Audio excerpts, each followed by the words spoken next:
जय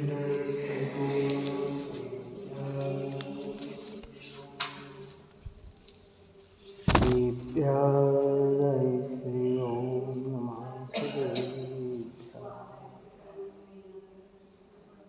ओम जय जय जय नमस्तु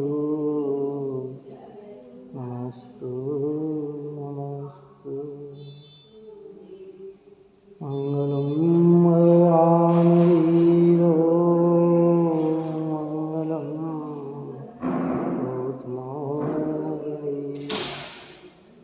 मंगलम कुंद कुंदाभ्यो येन्द्रमस्तु मंगलम। सर्वमंगल मांगल्यम सर्वकल्याणकारकम धामं सर्वधर्माणां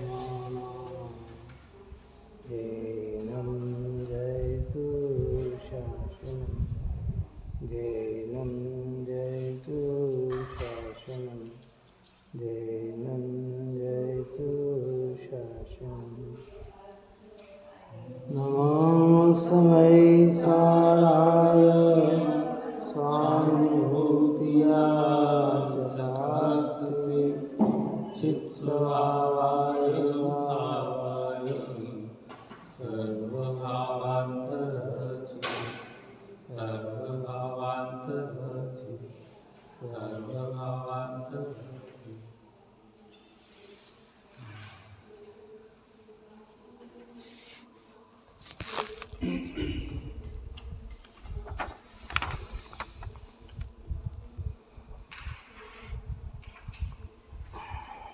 अध्यवसान अज्ञान कैसे है, इसके उत्तर स्वरूप में दो गाथा आचार्य ने कही थी। 248 और 249 और उसमें ये बात कही थी कि हे आयु क्षय से मरण जीव का यही जनवर ने कहा, वायु तो हरता नहीं तेने मरण कैसे किया। हे आयु क्षय से मरण जीव का यही जनवर ने कहा, वे आयु तुझ हरते नहीं तो मरण तुझ कैसे किया। गाथा टुकड़ा हुआ था टीका देखिए। प्रथम तो जीवों का मरण वास्तव में अपने आयु कर्म के क्षय से ही होता है, क्योंकि अपने आयु कर्म के क्षय के अभाव में मरण होना अशक्य है और दूसरे का स्व आयु कर्म हरण नहीं किया जा सकता, क्योंकि वह स्व आयु कर्म अपने उपभोग से ही क्षय को प्राप्त होता है। और मार्मिक बात टीका में कही है। कर्म की जो प्रकृतियाँ है और उसमें जो आयु कर्म की प्रकृति है, उस आयु कर्म के जितने निषेक हैं, जितनी स्थिति है, वह अपने भोग से ही क्षय को प्राप्त होती है। जिसको बंधी है ना, वो उसका भोग करेगा तो ही वह खत्म होगी। भोग न करे, सामान्य जीव की तो प्रक्रिया है संसार जीव का कि वह अपने उपभोग से ही क्षय को प्राप्त होती है। इसलिए किसी भी प्रकार से कोई दूसरा किसी दूसरे का मरण नहीं कर सकता। इसलिए मैं परजीव को मारता हूँ और परजीव मुझे मारते हैं, ऐसा अध्यवसान ध्रुव रूप से नियम से अज्ञान है। ये अभिप्राय, ये आश्रय, ये मान्यता जिस आत्मा के अंदर भी है, आचार्य देव कहते हैं कि वह ध्रुव रूप से अज्ञान है। रू का मतलब क्या? हाँ, ऐसा नहीं, वो अनादि से ऐसी मान्यता है तो ये क्या है? अज्ञान ही है। बिना आयु क्षय के कोई भी जीव देह का परित्याग नहीं कर सकता। उसका कारण यही है, एक क्षेत्र से दूसरे, एक देह से दूसरे देह में तभी जाएगा जब उसकी यहाँ आयु की पूर्णता होगी। अब ये ऑटोमेटिक कंप्यूटर लगा हुआ है। हम मनुष्य जीवन में, देवगति में, नरकों में, बड़े बड़े तिरंचों में तो हमें ये बात समझ में आती है, लेकिन छोटे छोटे जो घंटे 2 घंटे में मर जाते हैं, होते ही मर जाते हैं। निगोदिया जी एक श्वास में ही 18 बार जन्म मरण कर लेता है कि वो सब अपने अपने क्रम में और अपने अपनी योग्यता में ही हो रहा है। कौन दिया? बंदा ही नहीं ऐसा बनता उसका कि वो उसी उसी उसी उसी में जन्म मरण जन्म मरण जन्म मरण जन्म मरण जन्म मरण जन्म मरण क्षय हुई जन्म क्षय। उसकी आयु कितनी? एक सांस के 18वें भाग मात्र उसकी आयु है। तो करता रहता है। मनुष्य जीवन में लगता है देह प्रमाण, कोई 10 साल, कोई 20 साल, कोई 50 साल, कोई 100 साल, और पुराने समय में लाखों हजारों करोड़ों साल, अरबों साल पूर्वांगों की आयु तो वहाँ तक जीते थे, उस देह में रहते थे। लेकिन जब भी देह छोड़ते थे तो वो आयु की पूर्णता से ही छोड़ते थे। स्वर्ग में भी ये सही, जितनी आयु बची है, बंदी है, उसको आयु की पूर्णता हुई कि वहाँ से उनका निकास हो जाता है। नई आयु जैसी बांधी उसमें चले जाते। अब ये आँख से नहीं दिखती है, लेकिन तर्क और युक्ति से ये बात समझ में आती है। सर्वज्ञ भगवान ने प्रत्यक्ष देख रखा, गणधर देव देखते हैं, है ना? आपको पता आदिनाथ भगवान की प्रक्रिया में कि जब आदिनाथ भगवान के हृदय में वैराग्य उत्पन्न का कार्य बना तो तो देव ने क्या करा कि उस नीलांजना को भेजा बना के कि जिसकी आयु पूरी होने वाली थी, है? तो उनके ज्ञान में भी झलक गई थी कि इसकी आयु होने वाली है? और तत्क्षण उसकी जगह दूसरी नीलांजना सामान्य जन के ज्ञान का विषय बन ही नहीं पाई, क्या है? लेकिन प्रभु का ज्ञान तो दिव्य था, उसी ज्ञान में भी श्रेष्ठ ज्ञान उनके पास था। उनको ये परिवर्तन की दशा एकदम दिखी, एकदम वैराग्य जागृत हो गए। अरे भाई, तो आयु की पूर्णता से ही देह का छूटना होता है। इसलिए भगवान को सर्वज्ञ देव ने तो प्रत्येक देखा, और उन सर्वज्ञ देव की वाणी के अनुसार ही आचार्य कुंकुल भगवान ने ये बात कही कि जितने भी जीवों का मरण होता है वो आयु के क्षय से होता है। हम किसी की आयु को हर सकते नहीं हैं, तो हमने उनका मरण कैसे किया? और कोई हमारी आयु भी हर सकता नहीं है, तो अन्य हमारा मरण भी कैसे कर सकता? क्योंकि वो स्वयं के द्वारा उपार्जित है, तो स्वयं के उपभोग से ही नष्टता को प्राप्त होगी, हो गई। ऐसे दृष्टांत वर्तमान समय में मिलने को मिलते हैं कि जो जीव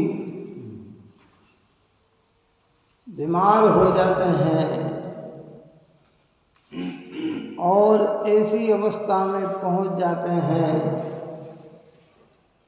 कि जहाँ सालों निकाल लेते हैं लेकिन मृत्यु नहीं हो पाती। क्या कहते हम कोमा में चले गए। कितने चले गए? 15-15, 20 साल का रिकॉर्ड है। कितना कि इतने समय से कोई बाहर से कुछ नहीं है, जो भी नली से जा रहा है, और फिर भी 15 से 20 साल निकाल दिए। और कोई की उम्मीद बहुत रखो तो 10 मिनट भी नहीं निकाल पाते। तो कहते ये क्या है? बस यही तो आयु की बात बताई जाती है कि भाई यही तो है, क्योंकि वो भोगना है उसको। आयु कैसे भोगना है? अब आयु पड़ी है तो अब मृत्यु तो हो नहीं सकती, वो तो उसकी एक प्रक्रिया है ना। इसलिए निर्धार कर दिया निर्वाणी माता ने, आचार्यों ने, कि हमारा कोई मरण नहीं कर सकता, क्योंकि हमारी आयु कोई दूसरा हरण नहीं कर सकता। इसलिए हमें किसी से भय नहीं, और हम भी किसी की आयु को हरण नहीं कर सकते। ऊपर को वो पॉइंट याद रखना हो। ये सिद्धांत बताकर उच्छृंग प्रवृत्ति का निषेध है, स्वच्छंद प्रवृत्ति का निषेध है। समझने के लिए सिद्धांत है, स्वच्छंदता के लिए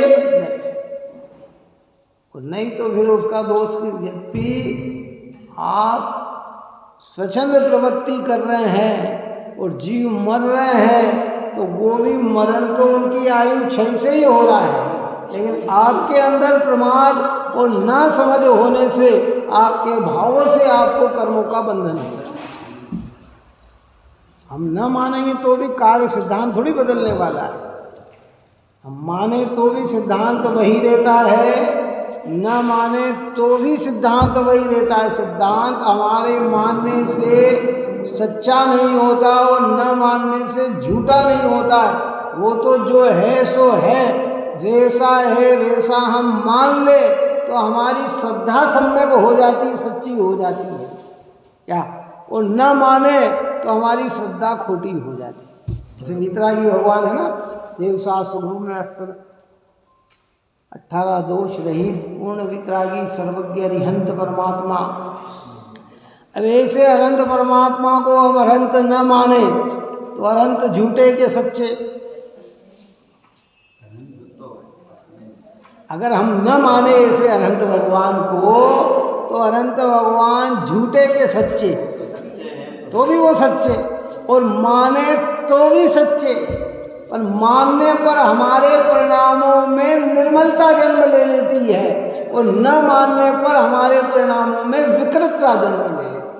हम चाहे जहाँ भटकने लग जाते हैं, चाहे जैसी प्रक्रिया करने लग जाते हैं, और जब सम्यक प्रकार से हम जान लेते हैं तो हमारे परिणाम सहज रूप से स्थिर हो जाते हैं कि परमात्मा अगर कोई है तो अरहंत और सिद्ध ही है। ऐसे ही सत्य को हम समझे कि जीवों का मरण आयु क्षय से ही होता है। ये बात कुंकुंद आचार्य ने अपने ऊपर भी नहीं ली, ये बात उन्होंने जिनेंद्र भगवान को कह दिया।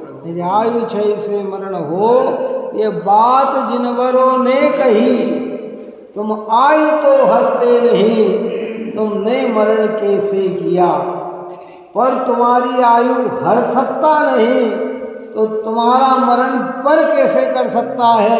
ये बात तो जिनेंद्र भगवान ने कही है, वितराग सर्वज्ञ देव त्रिलोकीनाथ अरिहंत देव ने कही है। हमारा संशय अंदर से मिटना चाहिए कि नहीं भाई, अनादिकाल से तो मुझे इन बातों की खबर नहीं है, मैं तो भ्रम से भूलकर प्राप्त पर्याय में ही तन्मय हुआ जा रहा हूँ, और ये सिद्धांत नहीं समझ रहा हूँ। मैं मानता हूँ अन्य मुझे मार देगा, मैंने अन्य को मार दिया, पूरा जीवन भयभीत में ही बीत जाता है। अब भगवंतों की बात सुनकर हमें निर्भय होना है कि नहीं नहीं, चाहे जैसी अवस्था हो। अपन ने इस दुनिया में ऐसे ऐसे देखे हैं और ऐसी घटना रोज नित्य प्रतिदिन आ रही है। छोटी सी उम्र 16 साल, 15 साल, 18 साल, एक जरा सा दर्द हुआ और मरण को प्राप्त हो जाता है। बिहार के अंदर एक गांव वाले ने बताया कल किस्सा कि स्कूल से छुट्टियों में आया है तो मंदिर में उसने सोचा आया हूँ तो चलो मंदिर, हनुमान जी का कोई मंदिर होगा, वहाँ मंदिर दर्शन करने पिताजी के साथ गया और झुका और उठा और ऐसा दर्द हुआ कि मंदिर के बाहर ही उसके प्राण निकले। और उम्र कितनी? 18 साल, 17 साल।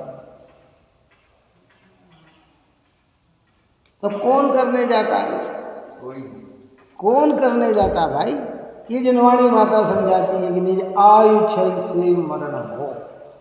जिस क्षण हमारी आयु पूर्ण हो जाएगी, हम चाहे जैसी दशा में हों, हमें ये खोली खाली करना ही पड़ेगी।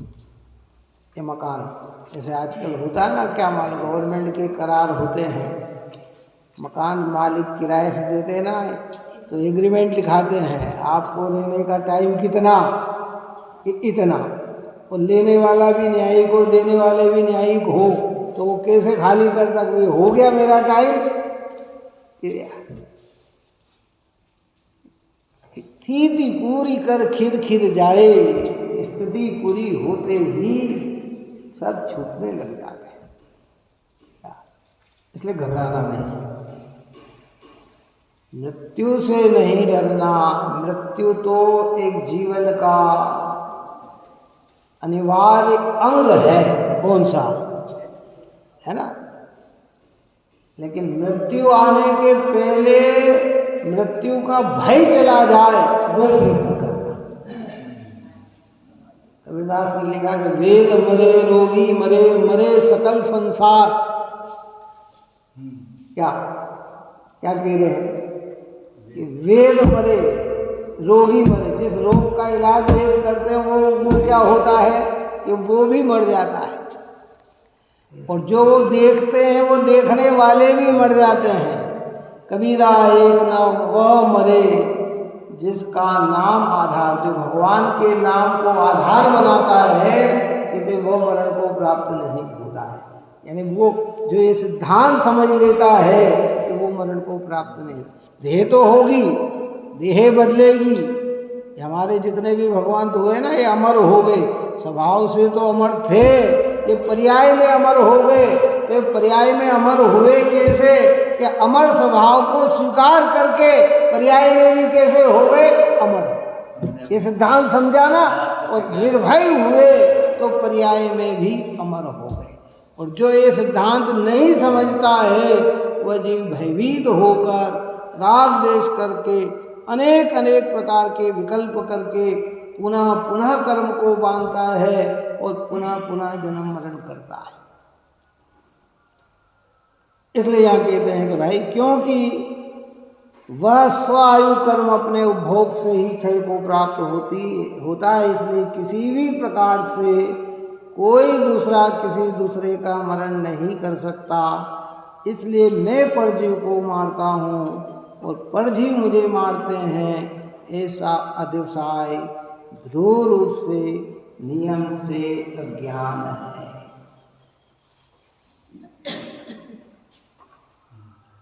जिसको कहा मिथ्या अभिप्राय, खोटा आशय, खोटी मान्यता, ये सब अज्ञान है। बचाने का भाव आना, मारने का भाव आना वह अलग है, पर मार सकता हूँ, अन्य मुझे मार सकते हैं, इस आशय का नाम अज्ञान है। बचाने के भाव तो मुनिराज में भी आते हैं, बचाने के भाव तो श्रावकों में भी आते हैं, बचाने के भाव तो सामान्य जीव में भी आते हैं। किस जीव में आते हैं, है ना? कोई दृष्टांत आता है ना कि राष्ट्रपति इब्राहिम लिंकन का दृष्टांत है या किसी का है कि जब वो अपने संसद में जा रहा था, तो रास्ते में उसने देखा, गाड़ी में जा रहा था कि कीचड़ में दो फंसे हुए थे जीव हैं, और वो उनकी फ्रेंड्स है जो भी हो है। तो उसने देखा, उन्होंने कहा भाई गाड़ी रोकना रोकना रोकना है, और उनने अपने हाथ से जाकर उसे निकाल दिया। ड्राइवर ने बोला कि अरे साहब ये तो मुझसे ही कह देते। कहते कि भैया दर्द तो मेरे अंदर हुआ था, तो इलाज तो मेरे पास है ना उसका। राग किसको आया बचाने का? उसका। और मैंने तो अपने राग का करता हूँ।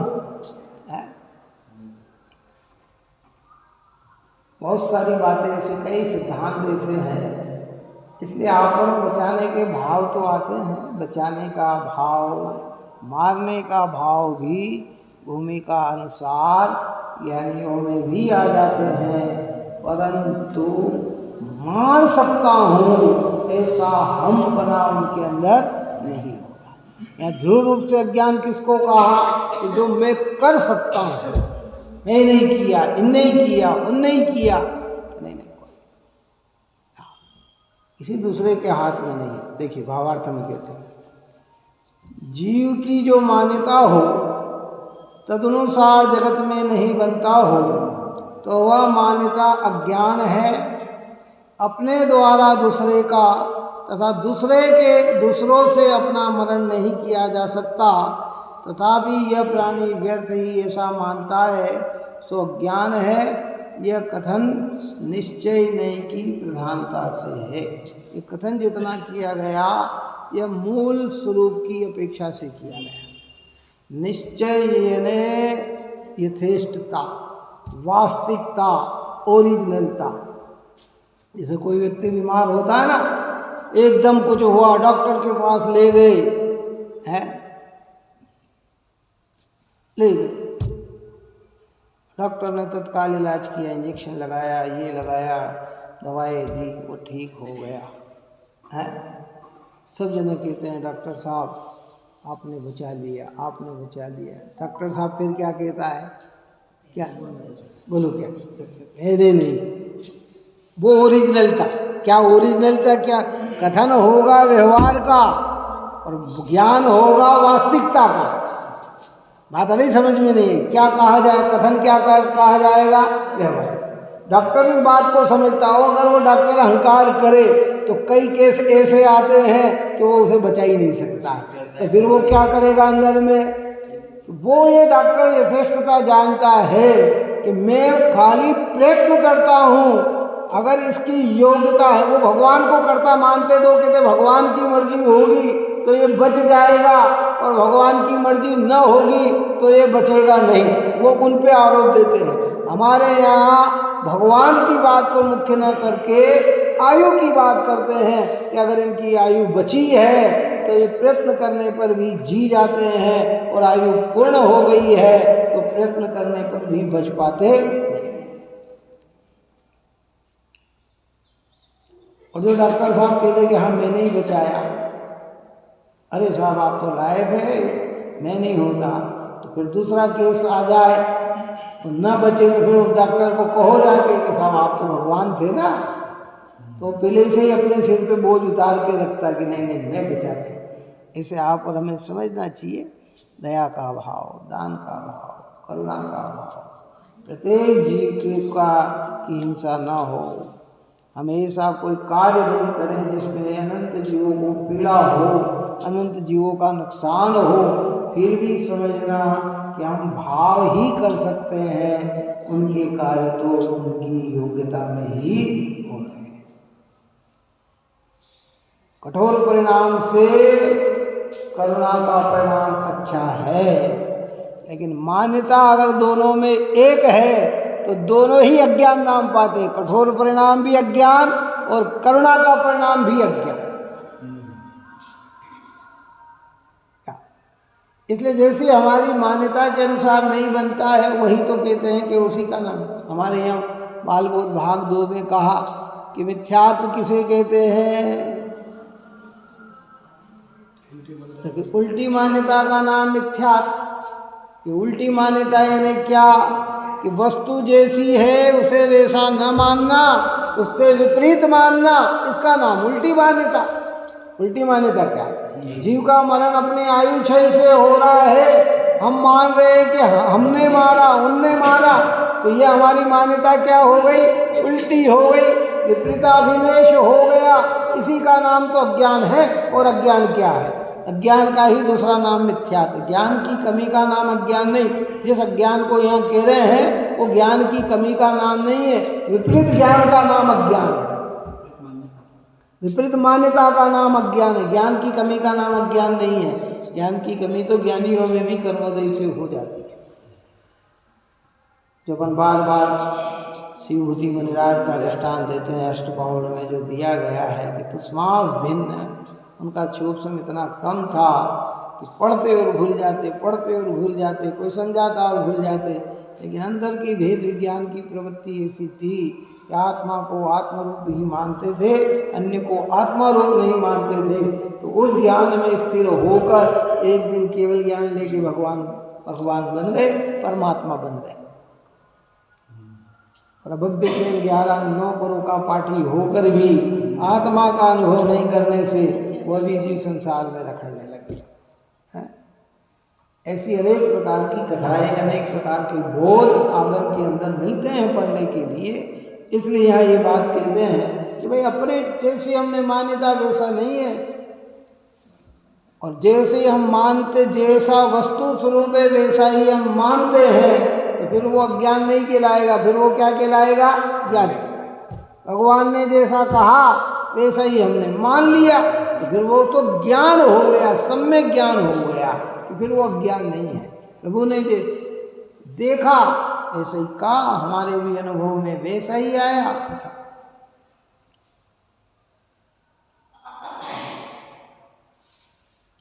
हरी बात।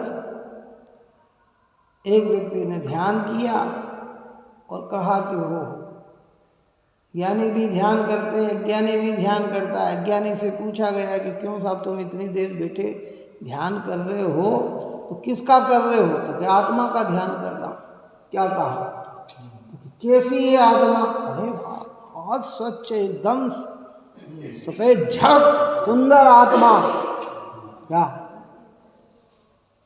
वो? क्या वो कहते एकदम स्वच्छ, बिल्कुल स्पष्ट मणि की समान स्वच्छ निर्मल, ऐसी आत्मा है। ऐसी आत्मा। तो कहते स्वच्छपना किसका लक्षण है? सफेदपना किसका लक्षण है? अब उसे पता नहीं ना, फिर भी उसने कल्पना में क्या मान लिया। और ज्ञानियों से पूछा जाए कि आत्मा कैसा है, अनुभव में कैसा आया है, तो कुंद आचार्य भगवंत ने 49वीं गाथा में जो कहा कि चैतन्य गुणमय आत्मा अव्यक्त रस अरूप है, जानो इसे आलिंग ग्रहण अंदिष्ट है, अशब्द है। ये उनकी अनुभूति में। और ऐसे ही वस्तु का स्वरूप है कि जिसके अंदर जो है 5 इंद्रिया नहीं है, शरीर नहीं है, संस्थान नहीं है, वह तो अरूपी है। और ज्ञान चैतन्यमय आत्मा, ये अस्थि से कि वो आत्मा कैसा है कि ज्ञान दर्शन रूप है। और उसने वैसा अनुभव किया। अब जो जैसा अनुभव किया वैसा ही आया, तो वो सम्यक। और जैसा अनुभव में आया, जैसा है वैसा अनुभव में नहीं आया, तो वो क्या हो गया? वो मिथ्या। बहुत सारे लोग ऐसे ही कहते हैं, वही कहते हैं ऐसा भगवान, भगवान ऐसे, भगवान ऐसे, भगवान ऐसे। एक जीव के भगवान ने आके मेरे को दर्शन दिए रात में कि बोल बेटा क्या चाहता है? क्या कि तुझे भगवान ने दर्शन नहीं दिए। हमारे भगवान दर्शन कर बोलते नहीं है कि बेटा क्या चाहता है। भगवान के दर्शन तो स्वप्न में हो सकते हैं, पर भगवान तुझसे पूछ नहीं सकते। और जो पूछते हैं वो तेरी कल्पना है, भगवान की नहीं है। अगर तुझे ऐसा लगा ना कि मेरे से पूछा, तो कल्पना तेरी हो सकती है, वो वास्तविक नहीं है। वो तो वीतरागी हैं, सर्वज्ञ हैं, वो क्या किसी से पूछेंगे हैं? और उन्हें पूछने की जरूरत क्यों? हम यहाँ बैठे हैं तो हमारे पूरी प्रक्रिया को भगवान जान रहे हैं कि नहीं जान रहे? तो वो हमारी इच्छा तो जान ही रहे, वो हमसे क्यों पूछेंगे कि तेरी इच्छा क्या है? बात समझ में आई कि नहीं आई? क्यों पूछेंगे? क्या उन्हें तो पता ही है कि इसके हृदय में क्या भावना है, क्यों भगवान के दर्शन कर रहा है, क्यों पूजन कर रहा है, क्यों भक्ति कर रहा है, क्यों व्रत तप संयम पाल रहा है, क्यों नियम कर रहा है। उन्हें तो पता ही है कि इसकी क्या भावना है, उन्हें हमसे पूछने की जरूरत थोड़ी है? लेकिन अज्ञानी की कल्पना में आज तो बहुत बढ़िया रात निकली साहब, भगवान ने मेरे से दर्शन दिए कि भैया वर्तमान इस कलिकाल के अंदर इस भरत क्षेत्र में एक भी साक्षात परमात्मा नहीं है। परमात्मा के बिंब है जो परमात्मा सदृश ही है। कैसे है ये? किंचित कमी नहीं है। जैसे साक्षात तीर्थंकर विदेह क्षेत्र में विराजमान है, वैसे ही जिन बिंब है, वैसी ही आराधना उनके प्रति हमारी होना चाहिए। जैसे साक्षात भगवान विदेह क्षेत्र में विराजमान 20 तीर्थंकर विराजमान और अनेक सामान्य केवली वहाँ विराजमान है, ये सब परमात्मा पद को प्राप्त है। क्या? लेकिन अज्ञानी को ऐसा लगता है कि सब भगवान है कहाँ? हाँ, आज तो हमने रात में भगवान के दर्शन किए तो बराबर किए, ये प्रतिमा जी के दर्शन किए। और हमारे ज्ञान में अगर ओरिजिनल भगवान का स्वरूप है तो स्वरूप के आधार से भी हम निर्णय कर सकते हैं ना। ध्यान के अंदर कहते हैं ना, कैसे कैसे ध्यान बताते हैं, पिंडस्थ पदस्थ रूपस्थ रूपातीत है, ये सब ध्यान के भेद हैं। ये पिंडस्थ ध्यान है, ध्यान करना ऐसे ऐसे है। फिर रूपस्थ अरिहंत भगवान का, पहले अक्षरों का ध्यान करना, फिर भगवान के रूप का ध्यान करना, फिर रूपातीत ध्यान करना है। सिद्ध भगवान का ध्यान रूपातीत ध्यान है। ऐसे जैसे सिद्ध है वैसा मैं हूँ, ऐसा विचार में लेना, उसमें उपयोग लग जाना, ये सब ध्यान है। लेकिन स्वरूप ही समझ में नहीं आए तो ध्यान कहाँ रहा है? इसलिए जैसी हम मान्यता मानते हैं उसके अनुसार अगर काम नहीं होता तो हमारा आशय झूठा है। ऐसे हम मानते हैं कि अन्य मुझे मारता है, मैं अन्य को मारता हूँ, तो आचार्य कुंद भगवान ये कहते हैं कि तुम्हारा ये अभिप्राय झूठा है, ध्रुव रूप से अज्ञान है।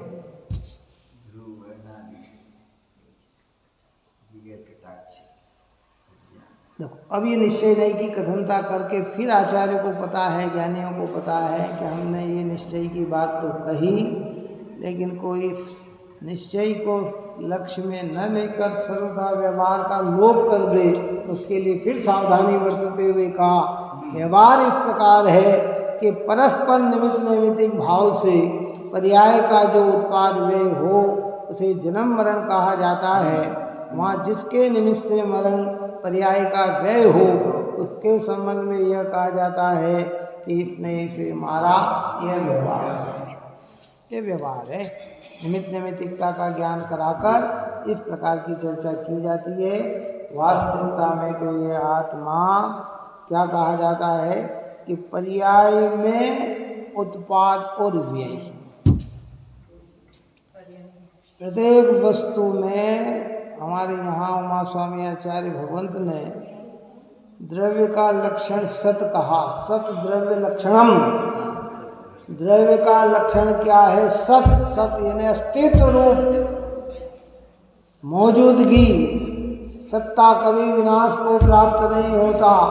वह सत और वह सत उत्पाद व्यय ध्रुवयुक्तम सत। उत्पाद व्यय और ध्रुव के साथ जो व्यवस्था बनती है उसका नाम सत। तो द्रव्यपने से ध्रुवपना और पर्यायपने से उत्पाद और व्ययपना। उत्पाद यानी द्रव्य में नई पर्याय की उत्पत्ति का नाम उत्पाद, और जो पर्याय है उस पर्याय का छूट जाना उसका नाम है व्यय। एक उत्पाद और एक व्यय। तो जब पर्याय का व्यय होता है, पर्याय छूटती है, तो उसका निमित्त कारण जिस निमित्त से देखा जाता है उस पे उस प्रकार का आरोप आता है। क्यों साहब क्या हो गया? अरे साहब अच्छे गए थे घर से और सामने से बस आ रही और एक्सीडेंट हो गया और मर गए। वो निमित्त का कारण, निमित्त का ज्ञान कराया, लेकिन मृत्यु का ऐसे हुई, ऐसे व्यवहार ऐसे ही बहुत अच्छा। अरे घर में सोए हुए थे, सारे घर के अंदर थे, आराम से निद्रा में थे,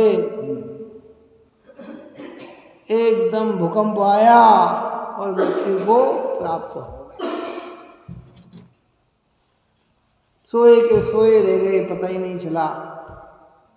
कच्छ में जब भूकंप आया था उस समय है, कितने ही लोग वहीं की वहीं रह गए। कौन पता कि कहीं का तो पता भी नहीं लगा, है ना, पता नहीं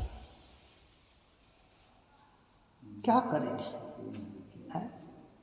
और कई ऐसे है कि 10-10 दिन के बाद भी उसमें से क्या हो गए, जीवित निकले। जहाँ आशा छोड़ दी थी कि अब 10 दिन न खाने को मिला, न पीने को मिला, न कुछ भी नहीं मिला, और बोझा इतना पड़ा है, फिर भी मटेरियल हटता गया और उसमें से भी योग्यता बन गई और कोई व्यक्ति जीवित निकल गया। तो ये निमित्त बने से आरोप आता है कि इनके कारण इनका मरण हो गया। ये व्यवहार, जब निमित्त नैमित्तिकता की बात कही जाती है वहाँ चर्चा समझना व्यवहार की, और जहाँ ओरिजिनल चर्चा की जाती है वहाँ समझना निश्चय की। व्यवहार से निश्चय समझना ही श्रेष्ठ है। व्यवहार पक्ष तो क्या है, इसमें लिखा ना हमारे चंद्राचार्य ने कि भाई इस ग्रंथ की कि व्यवहार का पक्ष तो अनादि से जीव ने समझ रखा है, बिना सिखाए सीख रखा है। उसमें क्या, वो तो अनादि से संस्कार में पड़ा हुआ है, पर निश्चय के संस्कार हमारे अंदर है नहीं। ये जिनेंद्र भगवान है, जिनवाणी माता हमें निश्चय की बात बताकर मूल तक ले जाना चाहते हैं कि तुम ये वस्तु स्वरूप की आराधना करो। व्यवहार के संस्कार तो है ना, क्या बात समझ में? पूरे व्यवहार के संस्कार पड़े हुए। माता का जन्म हुआ, बच्चा उसी को माँ मानेगा, पिता उन्हीं को मानेंगे, पिता भी उसी बच्चे को अपना बेटा मानेगा, पिता उसी बच्चे को बालक मानेगा, युवा होगा तो युवा कहेगा, उसके निकटता में जिस वो अपना मानेगा। कब के संस्कार है ना। और ये आप में हम में नहीं है, ये पशुओं में भी संस्कार पड़े हुए हैं। क्यों, कौन सिखाने जाता है? सिखाने जाता है कोई नहीं, लेकिन निश्चय कहता है कि तेरे आत्मा के अलावा तेरा कुछ भी नहीं है। हम न किसी के, कोई न हमारा, झूठा है सब जग व्यवहारा, तन संबंध सकल परिवारा, सो तन हमने जाना न्यारा। ये निश्चय किया था। जब ओरिजिनलता की बात बताई जाती है तो क्या बताई जाती है, बोलो? आदिनाथ भगवान कथन में कहते थे बाहुबली मेरा पुत्र है, भरत जी मेरे पुत्र है, और शेष इतने पुत्र हैं। अंदर में किसको अपना मानते थे?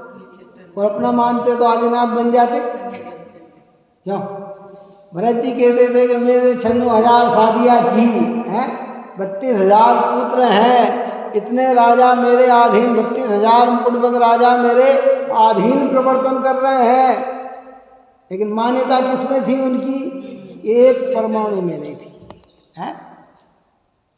अगर होती तो क्या वे भगवान बन जाते? नहीं बन सकते। तो जब निमित्त की चर्चा की जाए, आज आप और हमसे कोई पूछेगा क्यों साहब आप कहाँ रहते, तो बोला आपकी शादी हो गई, हाँ कहाँ हो गई, फलानी जगह हो गई, कितने बच्चे हैं कि इतने बच्चे हैं, यही कहेंगे ना। और कहते अरे साहब कौन किसकी पत्नी, न कौन किसका बेटा, न कौन, तो वो कहेगा कि साहब इनका थोड़ा स्कूल ढीला हो गया। और परमार्थ में जब कथन करेंगे तो सत्य यही है, कौन मेरा, कि कोई भी मेरा नहीं।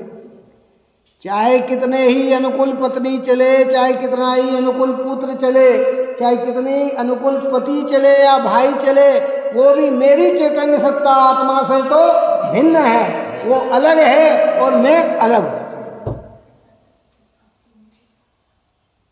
चाहे जितनी अनुकूलता बाहर की हो, पुण्य उदय में सारी सुविधा हो, हमारे एक आवाज में 10 काम हो जाते हो, हैं? हम जैसा चाह रहे वैसा ही हो जाता। हमने कहा आज भोजन में ये बनना, वैसा ही बन जाता है, तो भी कहते हैं ये सब हमसे भिन्न है, ये दशा जड़ की है और मेरा चैतन्य आत्मा तो इससे भिन्न है। व्यवहार कहेगा, अब कहेंगे निमित्त की अपेक्षा से कहेंगे अरे भैया देख के चलना, नहीं देखो चींटी मर जाएगी, देख के चलना भैया, देखो वो बहुत सारे जीव जंतु है मर जाएंगे। बराबर व्यवहार का कथन है, अपनी जगह सत्य है और वो विवेक का कार्य है, करना ही चाहिए। एक जैनी व्यक्ति जो धर्म को नहीं समझता है ना, उसको 1 करोड़ रुपए देकर कह दे कि पंचेंद्रीय जीव का घात कर दे तो वो करोड़ रुपए छुटा सकता है, लेकिन 5 इंद्रिय जीव का घात नहीं कर सकता है। पंचेंद्रिय जीव का घात नहीं, अरे नहीं क्या प्रयोजनार्थ घात हो जाए वो बात एक अलग है, लेकिन चाहा के कुछ नहीं कर सकता है, क्योंकि उसे पता है कि अरे ये भी आत्मा है मेरे जैसे। भगवान महावीर का मूल सिद्धांत है, जब कथन में कहते जियो और जीव, और यहाँ तो यहाँ कहते जब कोई मार ही नहीं सकता तो फिर नहीं भाई, वो निश्चयात्मक बात है, व्यवहार की प्रक्रिया है।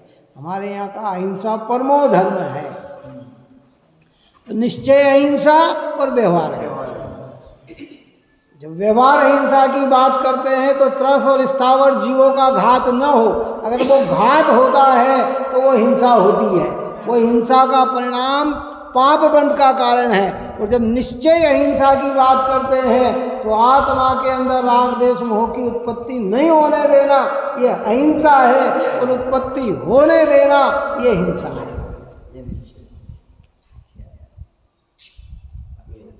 पुरुषार्थ सिद्धि उपाय का दिया था ना, वहाँ कहा गया 44वां नंबर का, अपराधो भाव खल्लु रागादि नाम भत्ते हिंसेति तेषां में उत्पत्ति हिंसेति जिनागम संक्षेप। जिनागम का अगर संक्षेप में हिंसा की परिभाषा समझना हो तो अपराधो भाव खल्लु रागादि नाम, जो भाव अपराधु है, जो मेरे स्वभाव नहीं है, ऐसे भावों का आत्मा के अंदर उत्पन्न होना, खल्लु यानी निश्चय से, वही हिंसा है। और इन भावों का उत्पन्न न होना यही वास्तविकता में अहिंसा है। और जब व्यवहार की बात करेंगे तो क्या करेंगे? जीवों का बचाना अहिंसा और जीवों का घात होना हिंसा। अरे कैसे हिंसक हो तुम? कैसे कर परिणाम है तुम्हारे?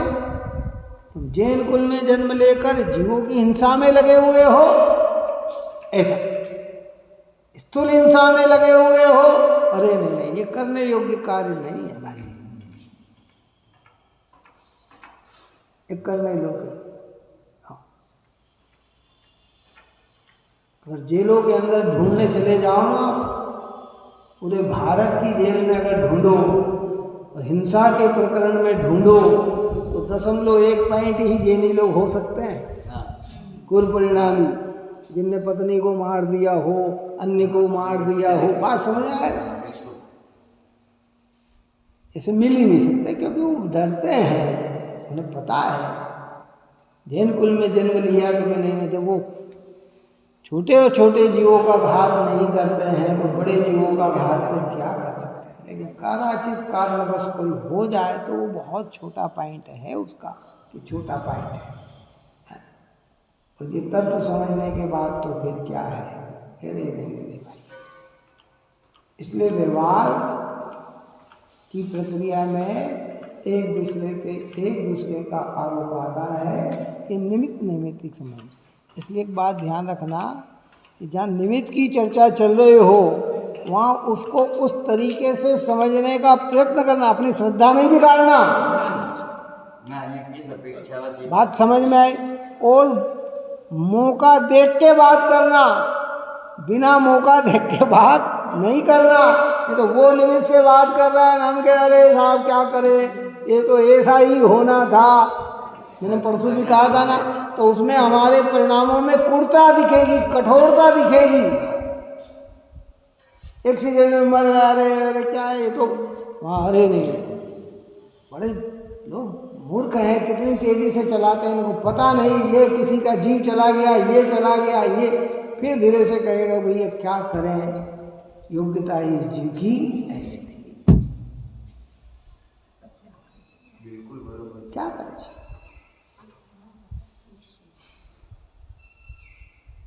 आयु की क्षयिका होती है ना, कोई भी कारण आके तैयार हो जाता है। यहाँ ऐसा नहीं समझना कि व्यवहार का सर्वथा निषेध है। जो निश्चय को नहीं जानते उनका ज्ञान मिटाने के लिए ये कथन किया है। उसके जानने के बाद दोनों नयों को अविरोध रूप से जानकर यथा योग्य नहीं मानना चाहिए। यथा क्योंकि नए आपस में विरोध नहीं है, समझने की शैली है, समझ के अपने अभिप्राय को सुधार लो, बस सीधी सी बात है।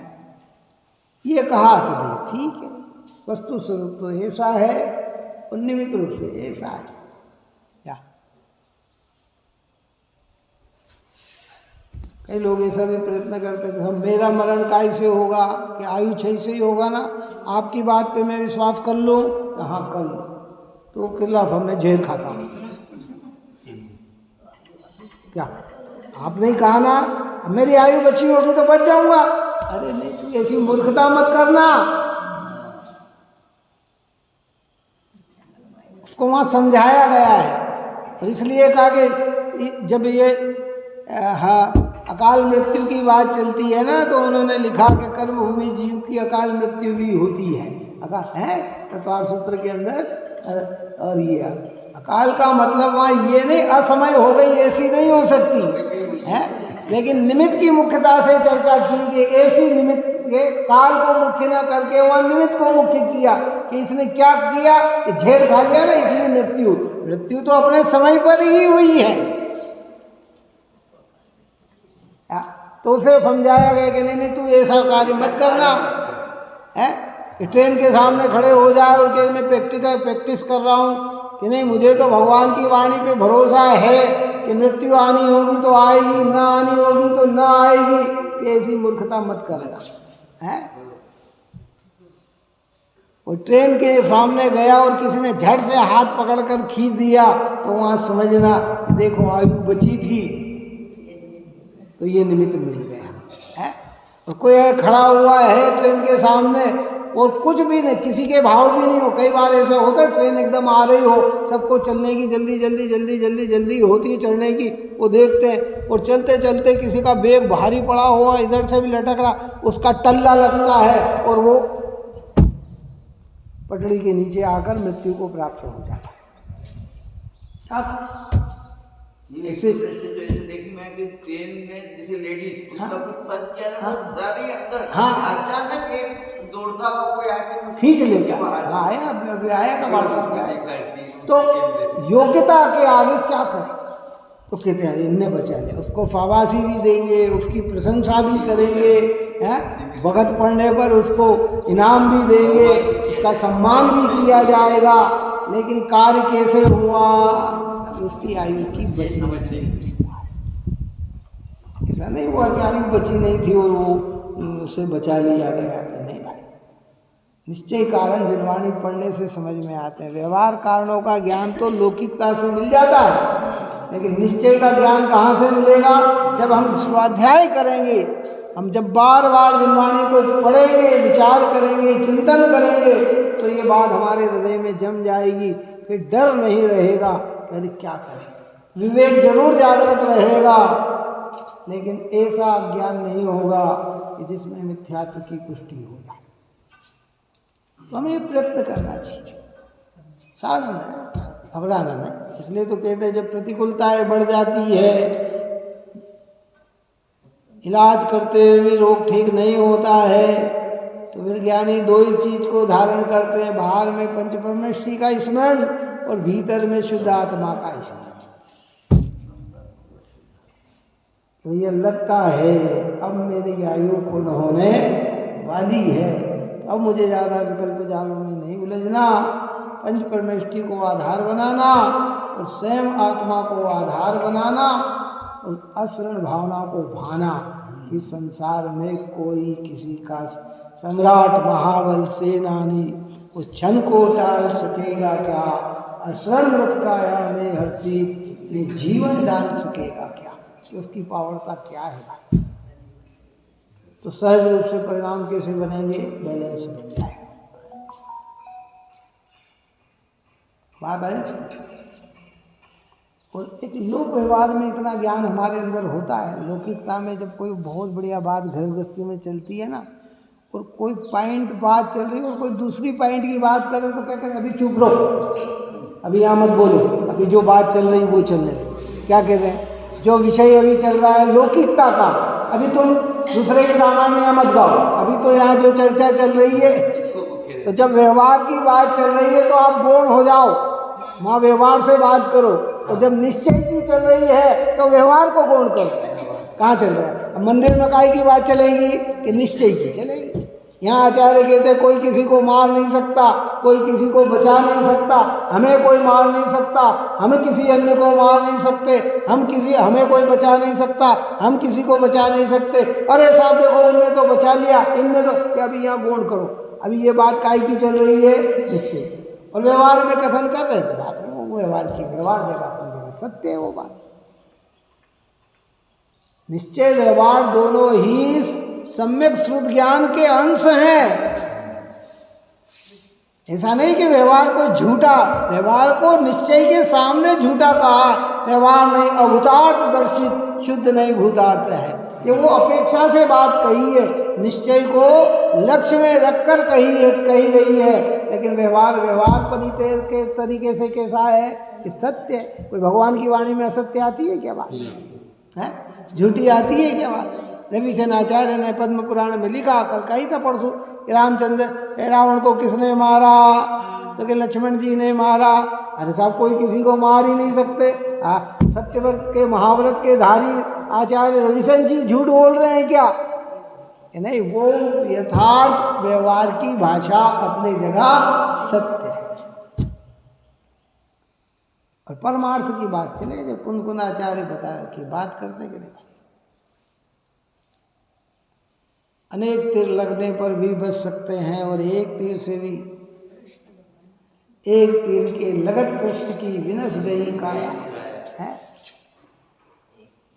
मालूम आपको कितनी 16,000 सैनिक एक तरफ हो और कृष्ण अकेले एक तरफ हो तो सबको परास्त कर दे, कितना कर दे।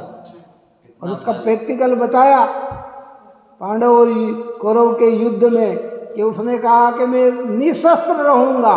कौन, एक तरफ मैं और एक तरफ मेरी सारी सेना है।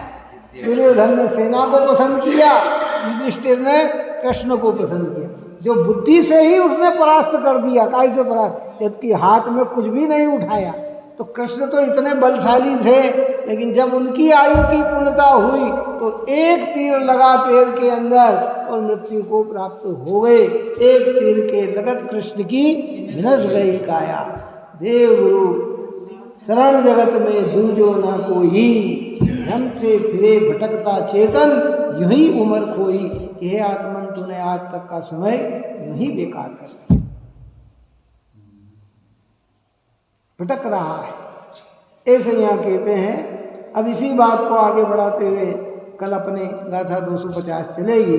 यहाँ पुनः प्रश्न होता है कि मरण का अध्यवसान अज्ञान है, ये कहा सो जान लिया, किंतु मरण के अध्यवसान का प्रतिपक्षी जो जीवन का अध्यवसाय है उसका क्या हाल है मतलब उसके लिए क्या मान्यता है, उसके उत्तर स्वरूप में 250 नंबर की गाथा बंद अधिकार की आचार्य कुमकुम भगवान कहेंगे। आप और हम सभी जीव निरंतर एक पवित्र देव शास्त्र गुरु की आराधना में रहते हुए इस सत्य को समझकर अपने परिणाम को निर्मल बनाएं, यही मंगल भाव। सहजानंदे शुद्ध स्वरूपी अविनाशी आत्म स्वरूप, सहजानंदे शुद्ध स्वरूपी अविनाशी आत्म स्वरूप, सहजानंदे शुद्ध स्वरूपी अविनाशी आत्म स्वरूप, निज यह अनंत उपकार है उसके लिए जिन वाणी माँ को वंदना शतवार है, वंदना शतवार।